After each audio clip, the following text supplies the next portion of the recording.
سمعت رسول الله صلى الله عليه وسلم يقول الصيام جنة ما لم يخرقها رواہ النسائی وابن ماجہ وابن خزیمہ۔ حضرت ابو عبیدہ رضی اللہ عنہ فرماتے ہیں کہ میں نے جناب رسول اللہ صلی اللہ علیہ وسلم سے سنا ہے کہ روزہ آدمی کے لیے ڈھال ہے جب تک اس کو پھاڑ نہ دے۔ ڈھال ہونے کا مطلب یہ ہے کہ جیسے آدمی ڈھال سے اپنی حفاظت کرتا ہے، اسی طرح روزے سے بھی اپنے دشمن شیطان سے حفاظت ہوتی ہے۔ آپ کا فرمان ہے روزہ حفاظت ہے اللہ کے عذاب سے۔ آپ کا فرمان ہے روزہ دوزخ سے حفاظت ہے۔ آپ سے کسی نے عرض کیا روزہ کس چیز سے پھٹ جاتا ہے؟ آپ نے فرمایا جھوٹ اور غیبت سے روزہ پھٹ جاتا ہے۔ بزرگوں نے روزے کے آداب میں 6 باتیں لکھی ہیں۔ روزے دار کو اس کا اہتمام ضروری ہے۔ نمبر 1، اپنے نگاہوں کی حفاظت، کسی غلط جگہ پہ نہ پڑے۔ یہاں تک کہ کہتے ہیں کہ بیوی پر بھی شہوت کی نگاہ نہ پڑے، پھر اجنبی کا کیا ذکر ہے۔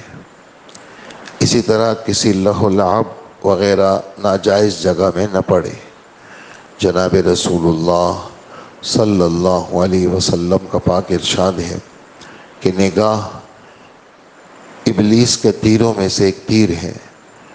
جو شخص اس سے اللہ کے خوف کی وجہ سے بچ جائے، اللہ جل جلالہ اس کو ایسا ایمانی نور دیتے ہیں جس کی مٹھاس اور لذت دل میں محسوس کرتا ہے۔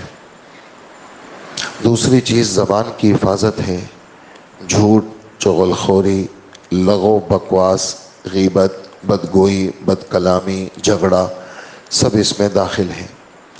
بخاری شریف میں ایک حدیث ہے کہ روزہ آدمی کے لیے ڈھال ہے، اس لیے روزے دار کو چاہیے کہ زبان سے کوئی فحش بات یا جہالت کی بات، کسی کا مذاق نہ اڑائے، کسی سے جھگڑا نہ کرے۔ اگر کوئی دوسرا جھگڑا کرے تو کہہ دے میرا روزہ ہے۔ دوسرے کے ابتدا کرنے پر بھی اس سے نہ الجھے۔ اگر وہ سمجھنے والا ہو تو اس سے کہہ دے میرا روزہ ہے۔ اگر وہ بے وقوف نہ سمجھ ہو تو اپنے دل کو سمجھا دے کہ تیرا روزہ ہے، تجھے ایسی فضول چیزوں میں نہیں پڑنا چاہیے۔ بالخصوص غیبت اور جھوٹ سے بہت ہی بچنا ضروری ہے۔ بعض علماء کہتے ہیں کہ اس سے روزہ ٹوٹ جاتا ہے۔ اللہ کے رسول صلی اللہ علیہ وسلم کے زمانے میں 2 عورتوں نے روزہ رکھا۔ روزوں میں وہ سخت بھوک لگی کہ ناقابل برداشت بن گئی، ہلاکت کے قریب پہنچ گئی۔ صحابہ کرام نے اللہ کے رسول سے پوچھا، آپ نے ایک پیالہ ان کے پاس بھیجا، ان دونوں کو کہا کہ اس میں قے کرو، الٹی کرو۔ اس میں دونوں نے اس میں قے کی، اس میں گوشت کے ٹکڑے اور تازہ کھایا ہوا خون نکلا۔ لوگوں کو بڑی حیرت ہوئی تو اللہ کے رسول صلی اللہ علیہ وسلم نے فرمایا انہوں نے اللہ کے حلال روزی سے روزہ رکھا اور حرام چیزوں کو کھایا، کہ دونوں عورتیں لوگوں کی غیبت میں مصروف رہیں۔ اس حدیث سے ایک مضمون اور بھی نکلتا ہے کہ غیبت کرنے کی وجہ سے روزہ بہت زیادہ معلوم ہوتا ہے، یہاں تک کہ دونوں عورتیں روزے کی وجہ سے مرنے کے قریب ہو گئی۔ اسی طرح اور بھی گناہوں کا حال ہے۔ تجربہ اس کی تائید کرتا ہے کہ روزے میں اکثر متقی لوگوں پر کوئی بھی اثر نہیں ہوتا، اور گناہ گار لوگ ان کی روزے کی وجہ سے بری حالت ہو جاتی ہے۔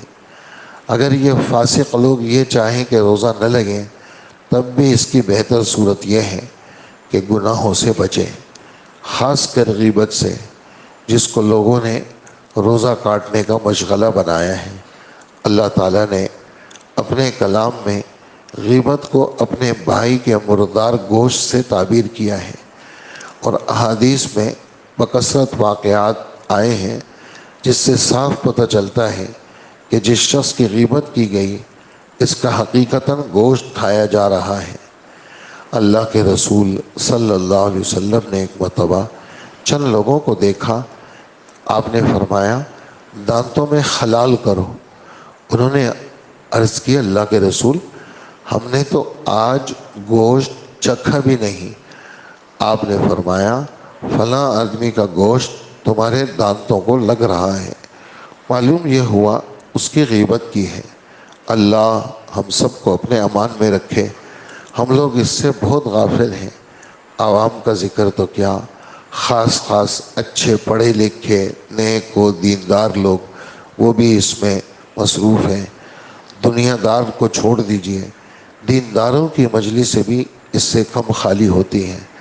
اس سے بڑھ کر یہ ہے کہ اکثر لوگ اس کو غیبت کہتے بھی نہیں ہیں، اور اپنے یا کسی کے دل میں کچھ کھٹکا بھی پیدا ہو تو وہ کہتے ہیں جی میں تو حقیقت کہہ رہا ہوں۔ جناب رسول اللہ صلی اللہ علیہ وسلم سے کسی نے پوچھا غیبت کیا ہے؟ آپ نے فرمایا کسی کے پس پشت ایسی بات کرنا جو اس کو ناگوار ہو۔ پوچھا اللہ کے رسول اگر اس میں واقعی وہ بات موجود ہو جو ہم نے کہی؟ آپ نے فرمایا جبھی تو غیبت ہے، اگر واقعتاً موجود نہ ہو تب تو بہتان ہے۔ ایک مرتبہ جناب رسول اللہ صلی اللہ علیہ وسلم کا دو قبروں پر گزر ہوا۔ آپ نے فرمایا دونوں کو عذاب ہو رہا ہے، ایک کو لوگوں کی غیبت کی وجہ سے اور دوسرے کو پیشاب سے احتیاط نہ کرنے کی وجہ سے۔ پیشاب کے احتیاط کا مطلب دوستو یہ ہے کہ یعنی پیشاب جب آدمی کرتا ہے تو کھڑے ہو کے کبھی بھی پیشاب نہ کرے، یہ طے کر لے۔ حضرت عائشہ رضی اللہ عنہ فرماتی ہیں جو تم سے کہے کہ اللہ کے رسول نے کھڑے ہو کے پیشاب کیا ہے کبھی بھی اس کی تصدیق مت کرو۔ اللہ کے رسول نے ہمیشہ بیٹھ کے پیشاب کیا ہے، کھڑے ہو کے نہیں کیا۔ عمومی طور پر کھڑے ہو کے پیشاب کرنے میں آدمی پیشاب کے چھینٹوں سے اپنے کو بچا نہیں سکتا۔ دوسرا بیٹھ کے پیشاب کرنا ہے تو پیشاب کے دائیں بائیں اتنے پریشر کے ساتھ، یہ کموڈ میں لوگ پیشاب کرتے ہیں یا اور نیچے WC وغیرہ میں پیشاب کرتے ہیں تو ایسے پریشر کے ساتھ پیشاب ہوتا ہے کہ دائیں بائیں اس کی چھینٹیں پڑ جاتی ہیں۔ اور تیسرا پیشاب کے احتیاط یعنی ایک کھڑا ہونا ہو گیا، دوسرا پیشاب کرتے وقت ایسے پریشر سے پیشاب کرنا کہ اس کی چھینٹیں واپس بدن کو لگے۔ اور تیسرا یہ ہے کہ نہ کھڑے ہو کے کیا بیٹھ کے کیا، چھینٹیں بھی نہیں پڑی، لیکن پیشاب کرتے ہی اڑ گیا۔ اب کرتے ہی اڑ گیا تو یہ پیشاب کی نالی میں قطرے ہوتے ہیں، اس کا تعلق بیماری کے ساتھ نہیں ہے، یہ آدمی بیمار نہیں ہے، اس کو چاہیے تھوڑا سا انتظار کر لیتا تو وہ چھینٹیں اس کے کیا ہو جاتے ہیں، وہ نکل جاتے ہیں اور یہ پانی بہا لیتا۔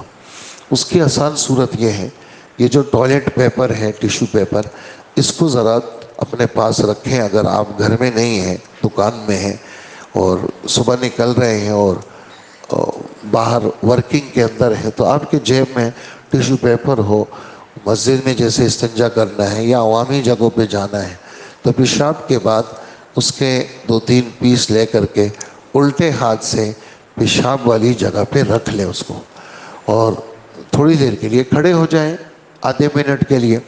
تو اس سے یہ ہوگا کہ جو پیشاب کے نالی کے اندر جو قطرے ہیں وہ اس ٹیشو پیپر میں لگ جائیں گے، اور پھر اس کے بعد آپ اس کو بہا دیں اور پانی ڈال دیں، بس آپ کا دل مطمئن ہو جائے گا۔ لیکن یہ جو ترتیب ہے کہ پیشاب کر کے پانی بہا کے ایک دم اٹھ جانا، یہ صحیح نہیں ہے۔ اس میں پیشاب گرتا رہتا ہے اور کپڑے بھی ناپاک، بدن بھی ناپاک، اور دن میں اگر 2-3 دفعہ پیشاب کیا تو پھر تو اس آدمی کا ایک ہی دن میں سارے کپڑے ناپاک ہو گئے۔ اس کا بہت خیال رکھنا ہے۔ اس لیے حضور صلی اللہ علیہ وسلم اپنے ایک بیان میں فرماتے ہیں، شاید حضرت نے بھی لکھا ہو، استنزہوا عن البول فإن عامۃ عذاب القبر منہ، پیشاب کے چھینٹوں سے اپنے کو بچاؤ، اس لیے کہ قبر کے اندر عمومی طور پہ جو سزا دی جاتی ہے وہ پیشاب کی وجہ سے دی جاتی ہے، تو اس لیے اپنے آپ کی حفاظت کرنی ہے۔ تو یہ 2 قبروں پہ گزر ہوا۔ آپ نے فرمایا کہ ایک کو تو غیبت کی وجہ سے سزا دی جا رہی ہے اور دوسرے کو پیشاب سے احتیاط نہ کرنے کی وجہ سے۔ حضور صلی اللہ علیہ وسلم کا ارشاد ہے، سود اس کے 70 سے زیادہ دروازے ہیں، 70 سے زیادہ اس کی قسمیں ہیں۔ سب سے آسان اور ہلکا درجہ نعوذ باللہ اپنی ماں سے زنا کے برابر ہے، اور 1 درہم سود کا 35 زنا سے زیادہ سخت ہے۔ اور بدترین سود اور سب سے زیادہ خبیث ترین سود یہ ہے، مسلمان کو ذلیل کرنا، اس کی برائیاں دوسروں کے سامنے بیان کرنا۔ حدیث میں آیا ہے کہ غیبت اور مسلمان کی ابروریزی پر سخت سے سخت وعید آئی ہے۔ میرا دل چاہتا تھا کہ ان میں سے کچھ روایات کو جمع کروں، اس لیے کہ ہماری مجلسیں اس سے بہت زیادہ آباد رہتی ہیں، مگر چونکہ مضمون دوسرا ہے اس لیے اسی قدر پر اکتفا کرتا ہوں۔ اللہ تعالی ہم سب کو اس بلا سے محفوظ فرمائے، اور بزرگوں اور دعا سے میرے لیے بھی دعا ہے کہ میرے لیے بھی دعا کریں کہ اللہ پاک میری بھی حفاظت فرمائے۔ اللہ ہم سب کو عمل کی توفیق عطا فرمائے۔ الحمدللہ رب العالمین، والصلاة والسلام علی نبینا محمد وآلہ واصحابہ اجمعین۔ اے اللہ ہمارے گناہوں کو معاف فرما، اللہ ہماری مغفرت فرما، اے اللہ ہمارے یہ بیٹھنا قبول فرما۔ جتنی باتیں آسمانی اس کا آپس میں تذکرہ ہوا، اللہ ہمیں عمل والا بنا اور آگے پہنچانے والا بنا۔